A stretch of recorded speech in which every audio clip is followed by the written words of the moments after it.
Welcome. Today what I want to do is um, go through a typical scenario. Instead of doing a plan review, I'd like to go through a typical scenario. Here we have a patient that comes in through hygiene and they're having some pain on the lower left hand side. We take our 3D scan as we advocate in many instances to take our 3D scan to do a complete full diagnosis. And the question becomes is, what are we going to do with this tooth? Can it be saved? Can it not be saved? Does a patient want it to be saved? Does a patient not want it to be saved? If it can't be saved, can we do immediate placement? Is it appropriate to do immediate placement? So I'm going to kind of walk everybody through what we're doing in hygiene when this happens. Now, the great news is a good amount of this is actually being done by my team members. So that way, when I walk in, my real goal is just kind of review the information and see what's happening. The first thing I will point out in this particular scan is that we have a focal trough issue here with our 3D. So what I would like to do is go ahead and correct that. So to correct that, we simply go to the Diagnosis tab. We click on this button that says Panorama here, and what it will start is our Panorama tab. Now what I'll do is I'll move this up. Here we can see the yellow line, and I'll move this up to the incisal edge of the upper teeth, and then I'll just simply realign everything and get my panorama looking the way I'd like it to look. And here we can see that more than likely this patient is needs to be about this size. And now we can see that our panorama now, instead of looking open like that with the teeth looking weird in the front, we have something that looks a little bit more normal, like so. Okay, so I'll click OK, and now the software will automatically adjust our panorama here. Okay, so here we go. Looks like I have a slow computer. So we'll go ahead and have that adjusted, and there we go. So now our panorama looks more normal and more natural, and we're ready to now make a decision. So before I start, I always like to go ahead and get or train my team to go ahead and have that taken care of. Now our tooth in question here is going to be tooth number 18 based on what the patient reported. So we'll go ahead and simply double click on tooth 18. I will go ahead and see here that I can't see everything properly because my slice is incorrect. So I'll go ahead and move this there, and now we can see things start to shape a little better. Now on the side here we have these sliders. If you notice, as I slide, I get these dotted lines right here. So I will try to use this to get a better, full, complete picture of how this tooth looks. Now also see how this tooth is angled this way, but yet our slice is straight up and down. So I'll use this slider here to try to get a better picture of that tooth along this line right here. So now with our view adjusted, we can essentially get a periapical view of this particular tooth. And if I double click here, I can get my apical area more focused here. So what we can see here, and now let's say you don't like all these lines, come down here to the bottom right hand side and you can show hide the crosshairs, and now the crosshairs are out of the way within the three-dimensional view here. So now what we can do is we can start taking a closer look at this particular tooth and make some decisions on what can be done. So what are our choices here? Certainly retreatment is an option. Certainly we don't want to lose a tooth, but we have to take a look at what could be causing this based on where we see this periapical infection or this lesion stopping mid-root. My guess would be that this is really being caused by a fracture based on how this kind of goes halfway up the root here. And then also I take a look at, hey, what's going to be left after they re-access this, or is a apicoectomy wise or prudent in this particular area? And then obviously the patient has final say in this. So I kind of give the patient an idea what do they want to do, and in this particular case I encourage the patient he says, I want to save my tooth. I said, unfortunately this is not the type of treatment that I do. So I would like to refer you to my endodontist to evaluate whether this tooth can be saved or not. I said, and I always prepare them for what the endodontist may say. The endodontist may say, yes, it can be saved, and I would take a look at what the costs are and what the prognosis is and help make a decision. to give you an idea, I like to prepare them is if you or he both and or one or the other decide that you can't save this tooth, unfortunately our option is going to be to take the tooth out. The great news is that we can replace that tooth with a dental implant. And I say, what I'd like to do is determine so we can know in advance, so we can, help maximize your time, is figure out what that would look like and what the process is.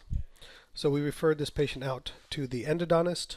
The endodontist and the patient determined that saving it was not worthwhile, and the patient has decided to take the tooth out. So now we want to determine, can we do immediate placement? So now that's where I'd like to pick up our conversation.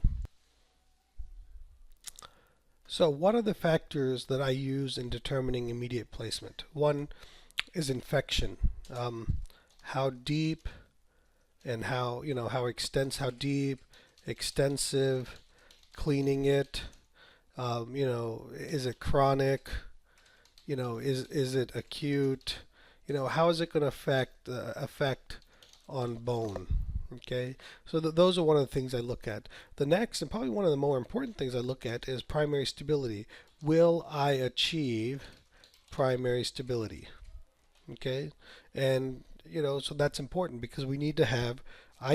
My belief is you need to have 35 Newton centimeters of primary stability for immediate placement. And then I'll also look at how much implant is in the bone. In other words, once you remove the tooth and have a socket there, how much of that implant is going to be in bone?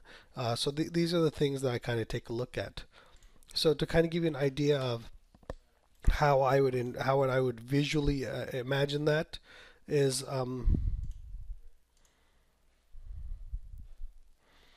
let's take a look. So what I would do here is, now I'm mentally doing this. I'm not factually doing this in the chair, but I'm mentally drawing out what is going to be left when I'm done. Okay, so there we go there. Just like so. So that's my not good area. And so then what I like to do is just imagine in green what my good area is, correct? I have a little bit of bone there, and we have bone here, and we have some bone for apical extension. Now we have to take a closer look. Apical extension in the molar areas is questionable due to the nerve. But this is kind of where I'm, kind of drawing my, can I do this or not? So here on this view as well, we can see that that's the socket that we're going to have. And so where are my green areas? Essentially right here, this is not really green. I don't want to go over there. I don't want to go there. So really the only area I have for stability is going to be mainly apical extension of the implant and or trying to engage into the bone on the mesial. And then also certainly I will draw my long axis of my tooth, okay, and then my tooth straight up and down. So this is kind of the area that I want to go into. So I do have some potential that implant coming into this mesial bone. So we'll take a closer look at that as well. So that kind of gives me an idea. So now my initial assessment based on just that alone, without even having planned an implant at this point, is that this probably isn't a great chance of immediate placement, simply because by the time I place that implant, by the time we remove the tooth, place that implant, there's just not going to be a lot of implant in bone. So here is what my plan looks like for my ideal implant placement. As you can see, I'm certainly a little bit long here based on this particular placement. Maybe I'll do something along this line right here, but that gives you an idea. Here we can see our nerve is way down here, so in theory certainly I can go 13 millimeters long. But even if I do this, okay, so let's say we do this now. Now let's take a look. How much of this implant is actually in bone? We have certainly these threads right there, that much in bone, all of that part of the implant, and essentially let's even for just sake of argument say we have that much of the implant in bone. I would say that is going to be hard pressed to justify placing an immediate placement there, and certainly I would say this bone is going to be questionable whether that'll be left after the extraction and the cleansing of the lesion there. But certainly you have to get the lesion clean, and we don't know how much that lesion has affected the bone there. So, more and more is saying, hey, this is not a great case for an immediate placement. So now the next question I always have is what are the types of implant placement following extraction? Certainly we have immediate placement. That's my preferred scenario. Okay, that's where we take the tooth out, we have stability, we have minimal amount of infection or no infection, and we can place the implant, gain our stability, and have a lot of the implant contacting bone. Another option is delayed immediate placement. So this is where we come in typically 6 weeks post extraction and place the implant, no grafting at time of extraction. Now it's key that we don't place any graft material at the time of extraction. Certainly we can put a PRF plug or something along those lines in there. But the key factor in delayed immediate placement is, does stability exist? Now stability in a case of a delayed immediate placement would be the same stability that you would have at the immediate placement time. And then certainly there's healed placement. In this situation we graft at extraction and place implant 4 to 6 months post graft. And that's the traditional method of getting it done. Now I want to come back to this delayed immediate placement. I do want to focus on this a little bit. The key here is going to be don't place any graft at the time of extraction, excuse me, and then assessing stability.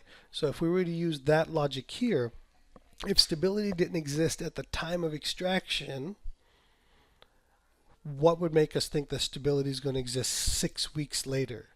It's not like the body has filled this in with bone and now we're going into a fresh site. In 6 weeks that's not happening. So one of the questions you may have is, when would we ever do 6 week or delayed immediate placement? And that would be in a situation of advanced infection, some draining infection or something where we just need to get the tooth out. Let's pretend we had enough bone here, we had enough bone everywhere, but the infection was pretty significant. We wanted to get the tooth out, allow the body to self-heal that infection, get soft tissue closure, and then come back and do a delayed placement 6 weeks later. The stability would be the same as if we did it at the time of placement. The only difference is the body would have self-cleansed that site. So kind of in conclusion, my judgment on this particular case is going to be that this is not a good candidate for immediate placement.